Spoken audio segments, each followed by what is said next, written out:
Donc la première chose que je voudrais dire, c'est que finalement, je ne suis pas dans les petits papiers de l'ACFEB, mais il me semble, sauf erreur de ma part, que l'ACFEB comprend 99,9999% de catholiques et de protestants. Je ne sais pas s'il y a beaucoup d'orthodoxes, je me demande même s'il y en a un seul, un ou deux. Bon. Et que par conséquent, à cause de cette masse considérable de chrétiens d'Occident, et c'est normal puisque nous sommes en Occident, eh bien, dans l'ACFEB, on a tendance à majorer, et c'est normal également puisque c'est la coutume occidentale, le texte massorétique de la Bible. Et donc, puisque moi, je vais essayer de faire une lecture rabbinique et patristique des textes, sur quel texte je m'appuie. Et vous n'êtes pas sans savoir, puisque vous êtes des grands biblistes, que les traditions orientales et la tradition byzantine orthodoxe à laquelle j'appartiens, elle a choisi de garder la Septante, dont on dit souvent que c'est une traduction un peu... voilà, on ne va pas trop s'en occuper. Alors qu'en fait, c'est la traduction la plus ancienne, puisque c'est la première traduction de l'Antiquité, comme vous le savez. Bon. Donc, il faut qu'on regarde de quel texte on parle et essayer de mesurer déjà entre les deux textes, entre la Septante et le texte massorétique, de mesurer la distance, s'il y en a, et si elle existe. Et il faudrait le faire pour chaque péricope de toute la Bible. Donc, vous voyez, il y a beaucoup de travail. Bon. Et donc, si on commence à mettre en parallèle l'interprétation des deux groupes, les rabbins et les pères de l'Église, on peut voir évidemment l'intérêt de la continuité des langues. Et vous savez que c'est ça qui est très important en fait. Qu'est-ce qui se passe dans le texte massorétique ? Les rabbins lisent les textes en hébreu, donc celui qu'on appelle le pré-massorétique ou un texte fort large qu'on a perdu, mais dont on sait quand même qu'il y a des grandes bribes dans le texte actuel que nous avons, avec des parties infimes en araméen, chez Daniel. Bon. Ils font, ces rabbins, leurs interprétations en hébreu et parfois aussi, rarement, mais parfois en araméen. Et donc, on est dans une continuité jusqu'à la fin du Talmud, où tout est en hébreu araméen jusqu'au 7e siècle, et même au-delà avec les Midrashim, etc. Pour les pères, qu'est-ce qu'il en est ? Eh bien, les pères, ils vont s'appuyer donc sur la Septante, dont on sait évidemment l'ancienneté, puisqu'elle est encore plus ancienne que le texte massorétique que nous avons maintenant. Ils y ajoutent le Nouveau Testament, qui lui aussi est en grec, et ils écrivent leurs interprétations en grec. Et donc, c'est la raison pour laquelle, pour nous, les pères grecs sont, je vais pas dire majoritaires, mais ont une importance vraiment capitale, à cause simplement du fait que ils sont dans cette continuité linguistique. Et en fait, c'est très important parce que derrière la langue, il y a aussi la culture, et il y a une habitude de langage. Donc, c'est ça qui va nous permettre, en fait, de faire un parallèle entre la tradition juive et la tradition chrétienne. Tous, nous interprétons la Bible, les uns en hébreu, les autres en grec. Et alors là, je mets de côté la tradition latine. Pourquoi ? Non pas parce que je ne l'estime pas, mais c'est parce qu'elle vient beaucoup plus tard. Et vous savez bien que l'Église parlait grec jusqu'au IIIe siècle, facilement, quoi. Et sa liturgie était en grec, tout, y compris en Occident. Et donc, comme ça vient beaucoup plus tard, les interprétations des pères arrivent beaucoup plus tard, avec Tertullien, Augustin, bien évidemment, et les autres. Or, on sait que l'interprétation de la Bible, elle commence dès le 1er siècle. En fait, elle commence déjà avec les apôtres. Elle commence déjà avec Clément de Rome, Ignace d'Antioche, etc. Or, la première couche rabbinique des textes, des premières interprétations, c'est ce qu'on appelle la Mishnah, qui naît au IIe siècle, qui est quasi contemporaine ou à peine postérieure au Nouveau Testament, le Nouveau Testament étant pour les pères déjà une interprétation du Premier Testament. Puis vient la deuxième couche interprétative des rabbins, qui sont les Midrashim et surtout la Guémara, entre le 4e et 7e, maintenant on recule un peu, parfois certains 18e siècle. Et puis, cette Guémara a en plus, s'ajoute à cette Guémara en plus tous les Midrashim qui vont finalement durer presque jusqu'aujourd'hui, quoi, qui sont, dont le développement est pratiquement infini. Et donc mon propos de ce matin, ça va être une réflexion sur les langues grecques et hébraïques, les exemples concernant la tradition orale d'Israël qui a pénétré jusque dans le Nouveau Testament, et est-ce qu'on peut découvrir une technique de lecture rabbinique qu'on va appeler la hariza. Donc premier point, l'approche patristique qui pourrait être en résonance avec la tradition juive. Donc on sait que les pères sont des champions des Écritures. Il n'y avait pas d'institut de théologie à l'époque, il n'y avait que les Écritures et la vie de l'Église pour connaître un peu qu'est-ce que Dieu demande de nous. Donc ils ruminent les Écritures, ils en transmettent le sens, et les pères, y compris les pères grecs, en tout cas certains d'entre eux, connaissaient assez bien, ou certains très bien et d'autres moins bien, mais ils connaissaient la tradition rabbinique. Ils ont emprunté parfois des images à cette tradition, des symboles, et parfois ils ont même emprunté le langage.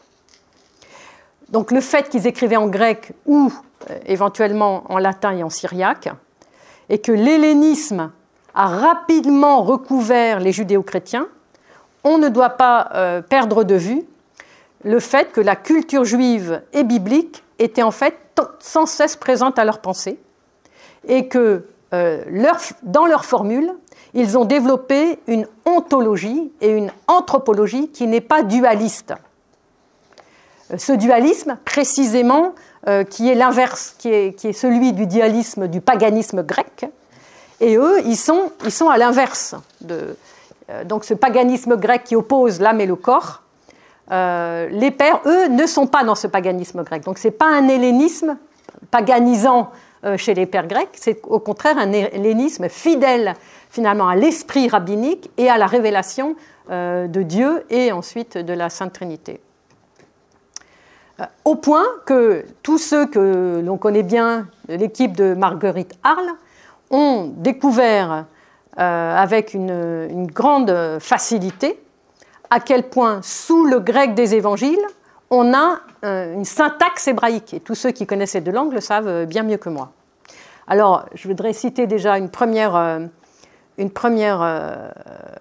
réflexion de Marguerite Arles qui dit « D'une façon particulière à Alexandrie, le grec permettait aux Juifs d'inscrire leur identité du côté des gouvernants en se distinguant des autochtones égyptiens. Mais cette hellénisation linguistique n'entraînait pas nécessairement l'adoption des idées grecques. Les travaux des historiens du judaïsme montrent de plus en plus de prudence pour affirmer l'influence de l'hellénisme sur le judaïsme. » Et moi, je pense que ce serait plutôt le contraire, c'est-à-dire c'est l'influence du judaïsme sur un hellénisme chrétien, bien évidemment. Et elle continue, mais pour l'Orient, alors que l'on croyait disparu l'usage du grec dans le judaïsme byzantin, Nicolas de Lange a rassemblé les preuves de son étonnante permanence jusqu'au 8e ou 9e siècle de notre ère. Non seulement la Bible continue à être lue en grec dans la version d'Aquila, mais le grec sert à éclaircir l'hébreu. Des glossaires vont suivre des termes hébraïques d'une tradition en grec.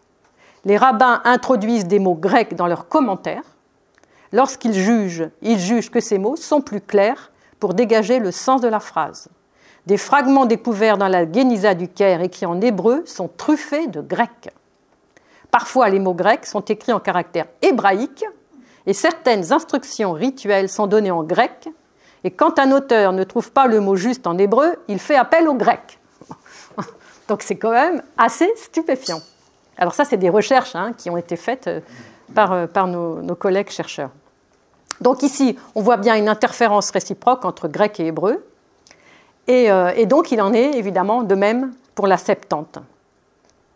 Donc jusqu'à une date récente, on disait qu'elle était extrêmement éloignée de la Bible hébraïque. Aujourd'hui, avec les découvertes de Qumran, l'avancée des recherches, notamment pour le Pentateuque et l'Ecclésiaste, notamment c'est les deux, mais beaucoup d'autres textes également, il s'agit d'un véritable décalque de l'hébreu. D'autres livres vont montrer évidemment plus de différences. On pense à Jérémie, où il y a des longueurs différentes. Voilà. Et jusqu'ici, ces différences étaient interprétées comme des contradictions, alors qu'en fait, elles se révèlent être comme des harmoniques, pour prendre le thème musical, car souvent, elles intègrent des données de la tradition orale que les pères connaissaient et que la plupart du temps, nous ignorons. C'est la raison pour laquelle la pluralité textuelle ne pose finalement pas de difficulté dans un temps qui est celui des pères, qui est un temps de tradition orale. Mais nous, on est des hommes de l'écrit du XXe, XXIe siècle, et on a tendance à opposer ces textes. Mais en réalité, ils s'harmonisent, comme dit encore André Paul. Jusqu'alors, on expliquait surtout les écarts quantitatifs et qualitatifs de ces écritures grecques par les aménagements et les interprétations résultant du bain culturel occidental des écrits hébraïques. Dans l'Alexandrie hellénistique des IIIe et IIe siècles avant notre ère, or, on découvre que la traduction des Septante correspond pour une part à une base textuelle hébraïque bien documentée à Qumran. Et celle-ci coexistait avec une autre qui apparaissait bien être le prototype du texte massorétique.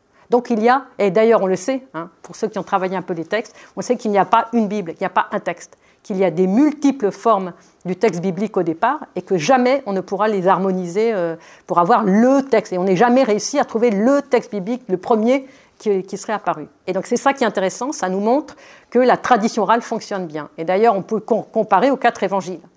Pourquoi on en a 4 ? Ils ne sont pas tout à fait pareils, pourtant on est bien dans la même ligne. Eh bien c'est exactement la même chose, c'est la preuve d'une tradition orale, et dont chacun, et on le sait bien aussi, chaque évangéliste va donner son point de vue théologique sur ce qu'il a reçu du message du Christ.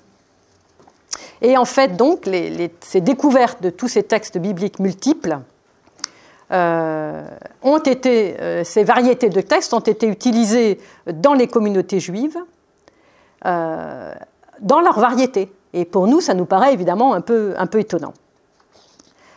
Et donc, on voit bien que l'interprétation des sources se fait sur un texte un peu mouvant, on pourrait dire aujourd'hui. On reconnaît que l'exégèse des pères, dans le prolongement de ceux des maîtres juifs, vont aussi, eux, utiliser plusieurs textes, plusieurs manuscrits. Et Marguerite Arles le confirme, la version grecque n'est pas séparée des traditions de son milieu, elle prend place dans un continuum exégétique, j'aime bien ce terme, continuum exégétique, je pense qu'on peut le retenir, loin de trahir la Bible, la Septante, la Septante en donne une interprétation qui appartient à la tradition commune. Et donc, il y a même certains auteurs qui vont jusqu'à démontrer que les règles herméneutiques des rabbins antérieures à l'ère chrétienne s'inspirent des méthodes hellénistiques dont on trouve nombre d'applications dans la Septante. Donc tout ça peut nous faire vraiment réfléchir sur notre approche du texte aujourd'hui. Autre citation d'André Paul.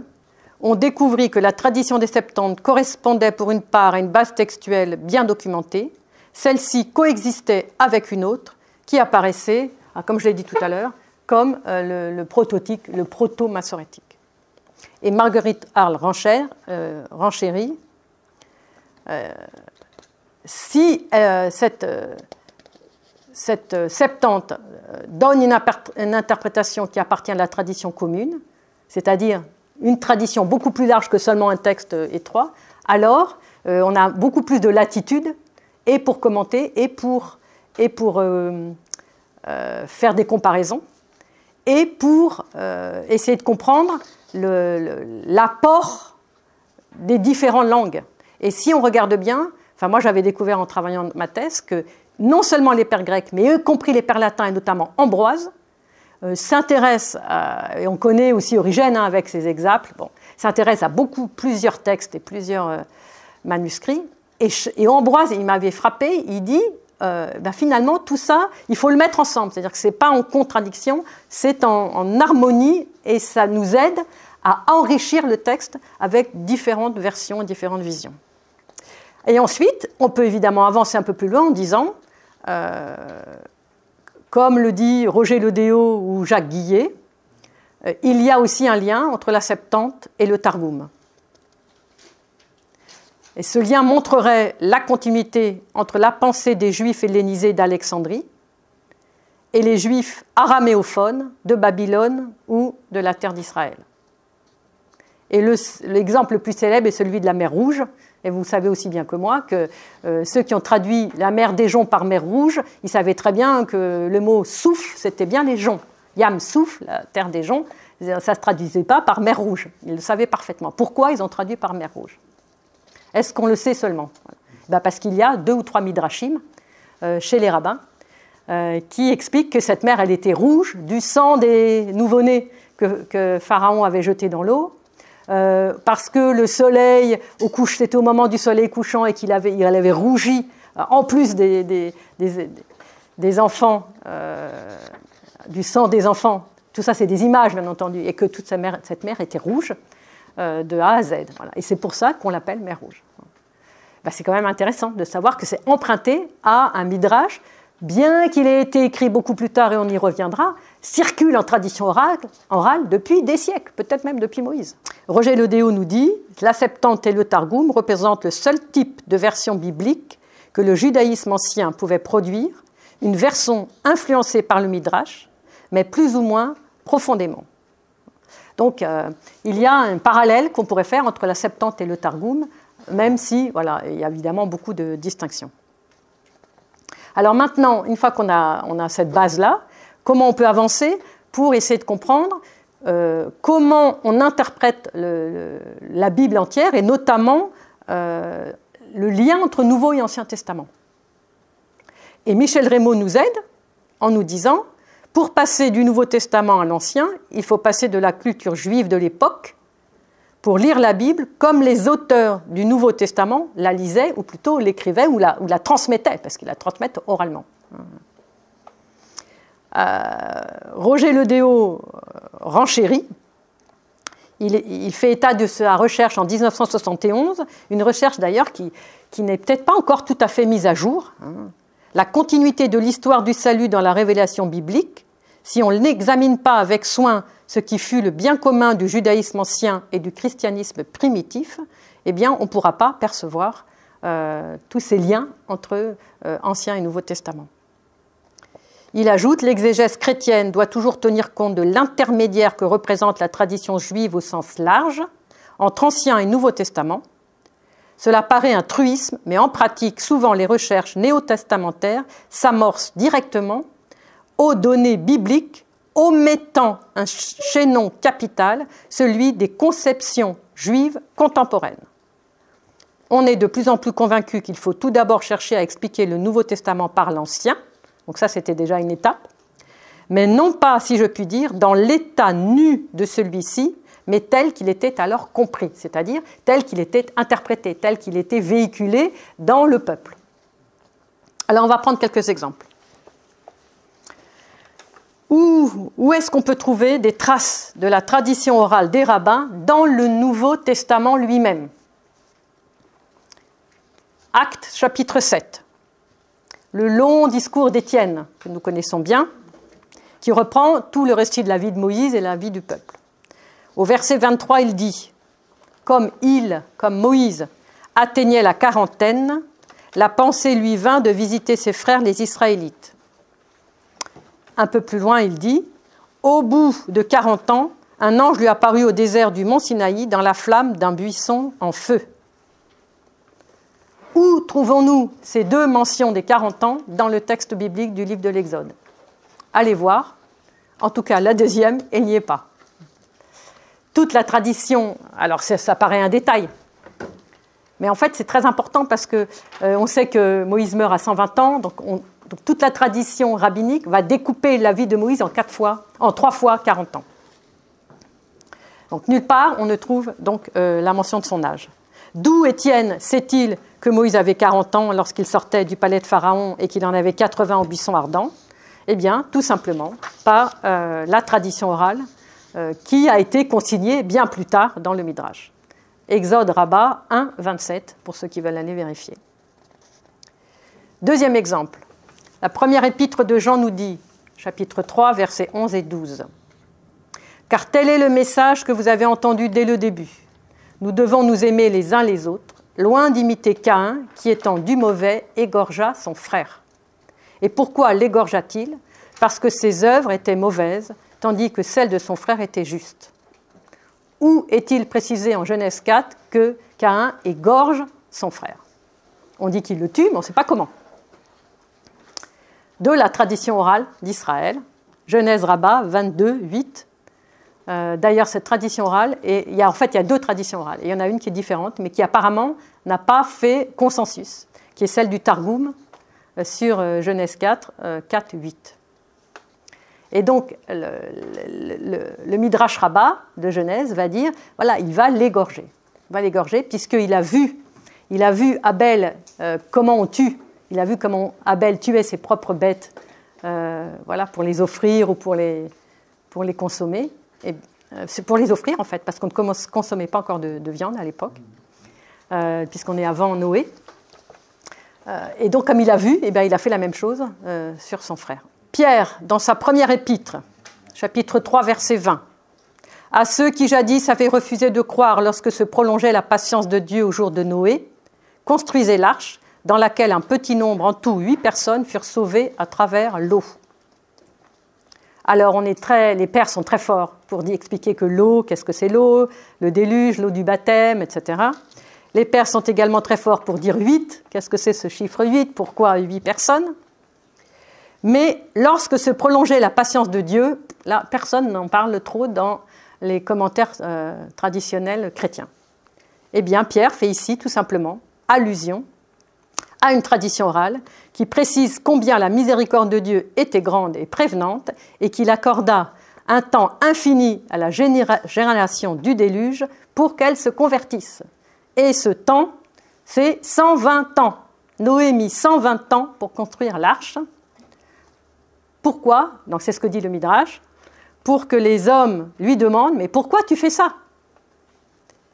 Et qu'ils apprennent le projet de Dieu et qu'ils reviennent de leur conduite mauvaise afin que Dieu ne réalise pas ce projet de détruire le monde. Et malheureusement, ils n'écoutèrent pas Noé. Genèse Rabbah 6, 7, Talmud, Babylone, Sanhédrin 108b. Autre exemple. Deuxième à Timothée. Deuxième à Timothée, donc les pastorales, donc disciples de Paul, 3, 8. De même que Janès et Jambres s'opposèrent à Moïse, ainsi ces gens-là s'opposent à la vérité. Donc on est dans une controverse par rapport à des chrétiens qui ne sont plus dans la vérité. Qui sont ces Janès et Jambres? Où les trouve-t-on dans le Premier Testament? Est-ce que vous avez été les voir? Eh bien, ils n'existent pas. Ils sont dans la tradition orale d'Israël, et puis on pourrait en faire, je vais m'arrêter là, parce que je vais en faire encore un ou deux, mais il y en a beaucoup d'exemples comme ça. Ce sont les magiciens de la cour de Pharaon. Janès et Jambres sont les chefs de ces magiciens, et ils prédisent à Pharaon la naissance de Moïse, qui sera le destructeur du pays d'Égypte, incitant le souverain à ordonner aux sages-femmes de tuer les garçons nouveau-nés des Hébreux. Donc, Exode Rabbah 1.16, Sota, Talmud, Babylone, Sota 11a, Sanhédrin 106a et Targum, Exode 1.15. Il y a beaucoup de... En plus, le document de Damas, chapitre 5. Alors, celle-là, on la connaît un peu mieux, peut-être vous la connaissez, celle de Paul, 1er aux Corinthiens, quand il dit « Je ne veux pas que vous l'ignoriez, frères. Nos pères ont tous été sous la nuée, tous ont passé à travers la mer, tous ont été baptisés en Moïse. Dans la nuée et dans la mer, tous ont mangé le même aliment spirituel et tous ont bu le même breuvage spirituel. Ils buvaient en effet un rocher spirituel qui les accompagnait et ce rocher, c'était le Christ. » Est-ce qu'on connaît le Midrash, absolument extraordinaire, qui raconte que ce rocher, parfois identifié au puits du désert, a accompagné, il avait des jambes et il accompagnait les fils d'Israël tout au long des 40 ans. Et donc ici, il y a évidemment une allusion très claire à ce breuvage spirituel, à cette nuée et à ce breuvage. Il buvait un rocher spirituel. Voilà. Donc, ce rocher était déjà, entre guillemets, animé, donc on voit bien que c'était un rocher un peu particulier dans la tradition juive d'Israël, dans le Targum Onkelos et Néophiti, dans le Midrash Tanchuma, dans le Talmud Brachot 54b, dans le Zohar, deuxième partie 191b, où il est dit « Le puits se transforme en torrent, il escalade les montagnes et il descend dans les vallées ». Et on sait aussi dans cette tradition juive qu'au moment où Myriam meurt, juste avant le chapitre 21 du livre des Nombres, eh bien, il n'y a plus d'eau. Parce que ce puits et ce rocher, c'était par le mérite de Myriam que les fils d'Israël avaient de l'eau tout au long de leur pérégrination. Et le pseudo-Philon, également, il parle aussi de ce rocher. Et que c'est la raison pour laquelle le psaume 114.8, qui reprend toutes ces traditions orales, dit « qui change le rocher en étang et le caillou en source ». Alors, est-ce que tous ces éléments, donc on va s'arrêter là pour les exemples, mais est-ce que tous ces éléments qui semblent infimes sont intéressants pour nous? En tout cas, qu'on soit d'un chercheur à la loupe avec toutes les petites nuances du texte ou qu'on soit un lecteur de la Bible un peu plus éloigné, ça nous montre en tout cas une familiarité profonde avec une tradition orale qui n'est pas distincte de la Torah écrite, dont les sources nous ont été cachées ou perdues, mais les pères connaissaient ces sources, ou en tout cas les supposaient acquises pour certains d'entre eux. Donc c'est ça qui va nous permettre de faire un pas de plus en essayant d'expliquer comment les pères ont également emprunté une méthode des rabbins. Donc on va essayer d'expliquer un tout petit peu qu'est-ce que c'est cette hariza, ce collier. Donc il est courant de dire que Luc écrit dans un grec beaucoup plus littéraire que les autres évangélistes et que par conséquent, il n'est pas juif mais grec. Alors heureusement, depuis quelques années, cet axiome est en train de s'infléchir grâce à tous ces nombreux écrits dont on n'arrive plus à suivre les publications tellement il y en a pratiquement partout, ici en Europe ou aux États-Unis. On commence enfin par dire que peut-être il n'était pas si grec que ça, en tout cas si païen que ça, et qu'il était soit prosélyte, soit un juif hellénisé. Voilà.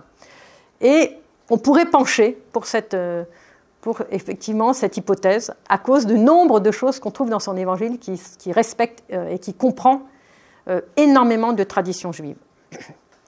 Il y a beaucoup d'allusions, beaucoup de sémitisme, beaucoup d'allusions à la tradition d'interprétation des textes des maîtres pharisiens, sans évidemment parler de la précision avec laquelle ils montrent l'observance de Jésus, de Marie et de Joseph par rapport à la Torah, à la halacha, à la loi juive. Et comme vous le savez, alors ça c'est quelque chose évidemment que j'enfonce une porte ouverte parce que je pense que vous le savez tous, que ce chapitre 24 où Jésus fait cette dracha, cette homélie dont nous n'avons malheureusement pas le contenu aux deux pèlerins d'Emmaüs, il leur dit simplement, et commençant par Moïse et parcourant tous les prophètes, il leur interpréta dans toutes les Écritures ce qui le concernait. Donc chapitre 24 à partir du verset 26, et au verset 44 un peu plus loin, « Telles sont bien les paroles que je vous ai dites lorsque j'étais encore avec vous. Il faut que s'accomplisse tout ce qui est écrit de moi dans la loi de Moïse, les prophètes et les psaumes. » Donc premier verset, il commence par Moïse, les prophètes et toutes les Écritures. Second verset un peu plus loin, tout ce qui est écrit de moi dans la loi de Moïse, donc comprenons la Torah de Moïse, les prophètes et les psaumes. En fait, donc ces deux versets, donc, ça on le sait bien, hein, donc, montrent simplement les trois parties de la Bible hébraïque. Mais la première fois, il dit toutes les Écritures, la deuxième fois, il dit les psaumes. Alors vous savez bien que les psaumes sont, dans la tradition hébraïque, le premier texte de ce qu'on appelle les Ketuvim, donc et en signalant le premier texte, c'est pour dire, voilà, c'est finalement tous les Ketuvim. Tous les écrits, toutes les Écritures, la troisième partie de la Bible hébraïque. Donc qu'est-ce que fait Jésus? Donc on peut supposer que sa dracha, son homélie, sa brillante, l'homélie divine, a utilisé cette méthodologie qu'on appelle dans la tradition juive la hariza, qui rassemble donc en collier des paroles tirées des 3 parties de l'écriture de la Bible hébraïque, la Torah, les prophètes, les écrits, pour faire une démonstration complète qui s'appuie sur la totalité de la Bible et qui va donc aussi en montrer par la même occasion l'unité interne. Alors on va détailler un tout petit peu cette rarisa.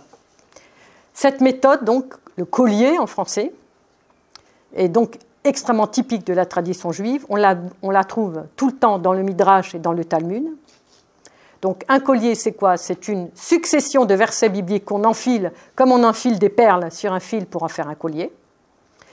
Mais la particularité des rabbins, c'est que ces versets doivent être empruntés aux 3 parties de la Bible, et pas par exemple seulement à la Torah, ou seulement aux prophètes, ou seulement aux Ketuvim. Donc elles doivent être, chaque verset doit être emprunté à l'une des parties, donc le Pentateuque, les prophètes et les écrits, non seulement pour montrer l'unité des Écritures et sa cohérence, mais pour montrer qu'à travers cette unité des Écritures, on montre la parfaite unité et unicité de Dieu. Donc ça c'est très important, ça reflète, cette unité des Écritures va refléter l'unité de Dieu. Talmud, Jérusalem, Chagiga 2, 1 et 9b. Rabbi Eliezer et Rabbi Yeshua se mirent à s'occuper des paroles de la Torah, passant de la Torah aux prophètes et des prophètes aux hagiographes. Un feu descendit du ciel et les entoura. Ils lui dirent: nous étions assis et nous faisions un collier avec les paroles de la Torah. Donc Rarisa ici, en hébreu. Nous passions de la Torah aux prophètes et des prophètes aux hagiographes, et voici que ces paroles sont devenues joyeuses comme elles l'étaient quand elles furent données au Sinaï. Eh bien, cette méthode, évidemment, elle n'est jamais nommée ni citée comme une méthode dans la tradition chrétienne ancienne. Cette méthode, elle est reprise par les pères, même s'ils n'ont pas donné de nom, et si peut-être ils ne s'en sont même pas aperçus qu'ils utilisaient aussi cette méthode. C'est comme s'ils s'en inspiraient naturellement parce qu'ils sont imbibés de cette qualité de mettre des versets de l'Écriture ensemble pour faire une démonstration. Donc c'est pour donner une interprétation d'un verset ou pour interpréter une donnée de la foi chrétienne, les pères vont utiliser cette méthode. Alors on va commencer par Origène, puisque c'est le grand quand même, le grand maître de l'Écriture, et en plus un des premiers, puisqu'il est très ancien, 3e siècle. Ce n'est pas en un seul livre, à notre avis, que l'Écriture a parlé du Christ. Je prends le mot livre au sens usuel, car l'Écriture a parlé de lui dans le Pentateuque, comme il a été question de lui également dans chacun des prophètes et dans les psaumes, et d'une façon générale, comme le dit le Sauveur lui-même, dans toutes les Écritures. Donc évidemment, allusion à ce chapitre 24 de Luc. Nous trouvons cette référence dans la Philokalie d'Origène, source chrétienne, 302, page 393. Donc en disant cela, Origène s'appuie sur Luc, et lui-même va nous donner plusieurs colliers. Et il va nous donner aussi des colliers, souvent en 4 parties, en y ajoutant le Nouveau Testament, ce qui va montrer à quel point cette méthodologie rabbinique est appliquée non pas de façon servile, mais en tant que chrétien, en considérant le maillon supplémentaire des Écritures, qui est la Brit Hadasha, le Nouveau Testament. Alors, redonnons un autre exemple chez les rabbins, pour mieux saisir. Rabbi Yehuda ben Shimon dit au nom de Rabbi Yochanan: nous avons trouvé dans la Torah, les prophètes et les écrits qu'Israël n'a passé le Jourdain que par le mérite de Jacob. Dans la Torah, premier verset, Genèse 32, 11, car c'est avec mon bâton que j'ai traversé le Jourdain, que voici. Deuxième verset, Josué, donc on est déjà dans les prophètes. Josué 4, 22, vous le ferez savoir à vos fils en disant, sur la terre sèche, Israël a passé le Jourdain, que voici. Psaume 114, 5, il s'agit d'Israël le patriarche. Oui, par rapport à Jacob dans le Jourdain, vous le ferez savoir à vos fils, excusez-moi, vous le ferez savoir à vos fils en disant sur la terre sèche, Israël a passé le Jourdain, que voici, c'est évidemment Israël en tant que patriarche, là, en tant qu'éponyme du peuple. Troisième partie, psaume 114, 5, dans les écrits. Qu'as-tu, mer, à t'enfuir? Jourdain a retourné en arrière devant le Dieu de Jacob. Donc là, on a le parfait collier des Écritures chez les rabbins. Alors, un des exemples qui était incroyable, c'est Irénée de Lyon.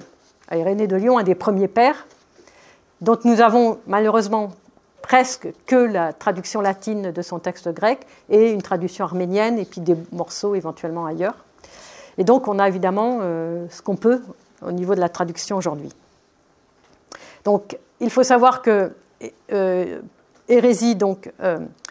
Irénée combat pratiquement toute sa vie contre les hérésies de son temps, ces hérésies qui parlent d'un démiurge un peu particulier, et il va plaider, donc Irénée, pour démontrer que Dieu est le créateur de toutes choses. Et sa démonstration, ici, dans ce passage que je vous ai choisi, sa démonstration va s'appuyer sur les Écritures, en cherchant des versets où les mots « ciel » et « terre » sont des créatures de Dieu, pour montrer que Dieu est créateur de toutes choses, qu'il n'est pas seulement créateur d'un morceau du monde dans lequel nous sommes. Il va s'appuyer sur ces versets bibliques qui expliquent que ciel et terre sont les créatures de Dieu. Et alors, son collier est absolument magistral, mais vraiment, il est exceptionnel. Quand donc, dans le Deutéronome, Moïse fait la récapitulation de toute la loi qu'il a reçue du Créateur, il dit, donc c'est très intéressant déjà, le Deutéronome est donc une récapitulation des 4 premiers livres, comme on le sait, de toute la loi, c'est-à-dire de toute la Torah, des 4 livres de la Torah. Deutéronome 32, 1, « Sois attentif, ciel, et je parlerai, et que la terre écoute les paroles de ma bouche. » Il passe ensuite au psaume. Quand, à son tour, David dit que son secours vient du Seigneur, psaume 122, « Mon secours, dit-il, vient du Seigneur qui a fait le ciel et la terre. » Il passe ensuite au prophète. Quand Isaïe aussi déclare « Écoute, ciel, dit-il, et toi, terre, prête l'oreille, car le Seigneur a parlé. » Isaïe 1, 2. Et encore, « Ainsi parle le Seigneur qui a fait le ciel et l'a fixé, qui a affermi la terre et ce qu'elle renferme, qui a donné le souffle au peuple qui l'habite et l'esprit à ceux qui la foulent aux pieds. » Isaïe 42, 5. Et quand enfin notre Seigneur Jésus-Christ reconnaît ce même Créateur pour son Père en disant « Je te loue, ô Père, Seigneur du ciel et de la terre » Matthieu 11, 27. Le Créateur du ciel et de la terre, prêché par les prophètes, celui-là même que le Christ reconnaît pour son Père, celui-là même que la Torah, la loi, annonce en disant, et il retourne au Deutéronome qu'il avait commencé au début, Deutéronome 6, 4, « Écoute Israël, le Seigneur ton Dieu est l'unique Seigneur. » Collier magistral. Collier magistral parce qu'il y a les 3 parties, il y a le Nouveau Testament et il y a un retour au Deutéronome qu'il a cité au début. Alors, on n'a jamais le mot collier chez les pères, mais on en a des véritables. Bon, j'ai pris celui-là parce que c'est un des plus beaux, mais il y en a beaucoup. Alors, la référence, oui, excusez-moi. Alors, où est-ce que je l'ai mise? J'ai fait une note. Adversus Ereses, 4, 2, 1. Alors, je l'ai prise je l'ai pas prise dans les sources chrétiennes, mais vous savez que c'est la même traduction, dans le gros livre vert, là, page 407, 408. Mais bon, si vous avez livre 4, 2, 1, vous allez la retrouver partout. Alors, ce qui est très intéressant, c'est quand Irénée cite le Nouveau Testament, il prend soin de citer une parole même de Jésus. Il ne prend pas une parole du narrateur. Donc on voit que pour lui, c'est extrêmement important de montrer que ce Dieu créateur n'est pas un démiurge un peu bizarre des hérésies de son temps, des valentiniens et autres, c'est le créateur du ciel et de la terre, auquel le Christ s'adresse à lui comme son Père. Et c'est la raison pour laquelle aussi il veut montrer à ces hérétiques que quand il enseigne le Notre Père, c'est pas un démiurge un peu... voilà, c'est le Père avec qui il fait un, en fait, hein, comme nous le dira Saint Jean. Alors, Chrysostome veut démontrer par les Écritures que Jésus est vrai Dieu et vrai homme. Il va s'appuyer sur Isaïe, Michée, les psaumes, Genèse et d'autres livres. Alors, vous savez bien que Chrysostome, on peut lui reprocher beaucoup de choses, mais c'est quand même un très grand bibliste, un très grand commentateur. Et il a appris par cœur, en fait. Vous savez bien qu'à l'époque, on n'avait pas des livres comme nous, là. Et il a appris par cœur, et on sent que les citations coulent. Il écrit, et en même temps, les citations viennent sous sa plume comme sa propre pensée. Pour montrer qu'il n'aurait pas seulement les apparences de l'humanité, dit-il, et qu'il serait réellement homme, le prophète ajoute « Il mangera le lait et le miel ». C'est-à-dire, il usera des mêmes aliments que les enfants ordinaires. Puis, pour signifier qu'il n'est pas simplement homme, mais Dieu, le prophète continue, en ces termes, « Avant l'âge auquel un enfant a coutume d'appeler son père bon ou mauvais, c'est-à-dire discerner le bien et le mal, il repoussera le mal et choisira le bien. » Isaïe 7. Non seulement les prophètes ont annoncé que le Christ serait homme, ils ont aussi prédit les circonstances de son avènement. Il descendra comme la pluie sur la toison. Psaume 71, 6. Un autre prophète indique de la sorte le lieu de sa naissance. Et toi, Bethléem, terre de Juda, tu n'es pas la plus petite entre les principales villes de Juda, car de toi sortira le chef qui conduira Israël, mon peuple, et dont la génération est dès le commencement depuis les jours de l'éternité. Michée 5, 2. Mais ce prophète nous prouve tout à la fois et la divinité du Christ et son humanité. Par ces paroles, sa génération est dès le commencement depuis les jours de l'éternité. Il montre que son existence est avant les siècles, et par ces autres, de toi sortira le chef qui conduira Israël, mon peuple, et il marque sa génération selon la chair. Le temps de son avènement a aussi été annoncé par un autre prophète. Alors, il l'appelle prophète, mais il va citer Genèse 49. Donc, c'est intéressant. Vous savez que pour les pères, toutes les Écritures sont prophétiques, depuis la Genèse jusqu'au terme, jusqu'à l'Apocalypse. Il ne cessera d'y avoir un prince de Juda, ni un chef de sa postérité, jusqu'à ce que vienne celui qui doit venir, et celui-là même sera l'attente des nations. Il attachera son ânon à la vigne et au cep le petit de son ânesse. Il lavera sa robe dans le vin et son manteau dans le sang du raisin. Donc c'est le 8e discours qu'on appelle, entre guillemets, contre les Juifs. La divinité de Jésus-Christ prouvée contre les Juifs et les gentils, paragraphes 2 et 3. Alors bon, là, j'ai pris la traduction rapide qu'on connaît tous, hein, du 19e siècle. Il aurait fallu, évidemment, reprendre le texte grec pour avoir quelque chose de plus précis. Mais voilà. Alors, on va conclure. Je ne sais pas si on est tous convaincus de la nécessité de vraiment rencontrer ces sources juives pour mieux comprendre nos propres textes et nos propres interprétations de nos propres maîtres en exégèse que sont les premiers pères. Je voudrais ici donner la parole à deux maîtres contemporains dans l'Église orthodoxe. Le premier, le père Lev Gillet, qui déjà en 1941, je ne sais pas si vous voyez comme il était en avance, 1941, nous donne les clés de compréhension de cette façon de lire dans son livre qui n'a malheureusement pas été traduit en français qui s'appelle « Communion in the Meshiach ». L'Ancien Testament est bien la base du judaïsme, mais c'est avec les pierres de la tradition juive que la maison a été bâtie dessus. Si un chrétien croit pouvoir couronner l'édifice juif simplement en superposant le Nouveau Testament à l'Ancien, il est comme un homme qui tenterait de poser le toit de la maison directement sur les fondations, au lieu de le mettre au sommet. approcher le judaïsme sans quelque connaissance de la tradition vivante des Juifs, ni encore une profonde sympathie par rapport à elle, sera peine perdue. Donc ça, c'est intéressant parce qu'on redécouvre des choses que nos saints-pères, depuis les premiers siècles, avaient intuitivement déjà laissé des traces dans leurs écrits. Et on les retrouve.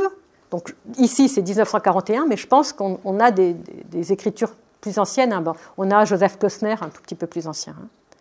Donc on peut dire que si les pères sont audacieux dans leurs interprétations des Écritures, il faut oser être audacieux avec eux, et qu'ils s'intéressaient beaucoup plus qu'on ne le pense à cette grande tradition juive sur laquelle on est planté. En tout cas, ils en ont recueilli consciemment ou non, alors consciemment, très consciemment pour Origène, Jérôme, Théodoré de Cire, et puis évidemment les pères syriaques, bien évidemment aussi. Moins consciemment peut-être pour d'autres. En tout cas, ils en ont recueilli la substantifique moelle.